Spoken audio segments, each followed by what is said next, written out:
Channel open பண்ணணும்னு உங்களுக்கு எப்போ தோணுச்சு? லைக் எதனாலும் எதனா ஆரம்பம் இருக்குல்ல? இருக்கு. நான் வந்து ம் சமையல் செய்வேன். ஓரளவு சமையல் செய்வேன். எப்படி ஆரம்பிச்சேன்னு பார்த்தீங்கன்னா, ஒரு 2 வருஷத்துக்கு முன்னாடி ஆரம்பிச்சேன். ஆனா 1 வருஷம் ஃபுல்லா டல் தான். எப்பயாச்சும் ஒரு டைம் தான் போடுவேன். ஸோ என் பொண்ணு தான் கொஞ்சம் ஸ்டார்ட் பண்ணி குடுத்தா. எனக்கு எனக்கு இதில அதிகமா இன்ட்ரெஸ்ட் கிடையாது. ஏன்னா பசங்கள பார்த்துட்டு கூடவே சமையல் பண்ணணும்னா எனக்கு கொஞ்சம் ரொம்ப கஷ்டமா இருந்துச்சு. ஸோ நீ நீ ரெசிபி போடலாமா? இத அப்படியே நம்ம வீடியோவா கன்வெர்ட் பண்ணி ஷார்ட்ஸ்ல போடலாமான்னு சொல்லிட்டு ஃபர்ஸ்ட்லாம் நான் ஷார்ட்ஸ் தான் போட்டிருந்தேன். ஷார்ட்ஸ் பார்த்தீங்கன்னா, ஓரளவு ரீச் ஆச்சு. ஆனா சப்ஸ்கிரைபர்ஸ்லாம் எனக்கு அதிகமா கிடைக்கல. அ ஓரளவு ஒரு நாளைக்கு பார்த்தீங்கன்னா, ஒரு 2K, 3K அந்த லெவல்ல தான் போகும். சரி 2 வருஷமாவே அந்த மாரி தான் பண்ணியிருந்தேன்.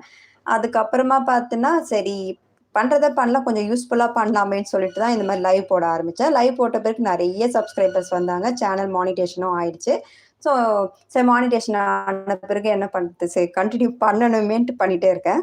So thank you Aarthika Senthil கேட்டதுக்கு. Thank you. ஸோ அடுத்தது இதே மாதிரி எல்லா ஸ்டிக்ஸும் சேர்த்து வச்சுடுறேன். இந்த மாரி தான் என்னோட யூடியூப் வந்து ஸ்டார்ட் ஆச்சு. சேனலும் மானிட்டேஷன் ஆயிடுச்சு.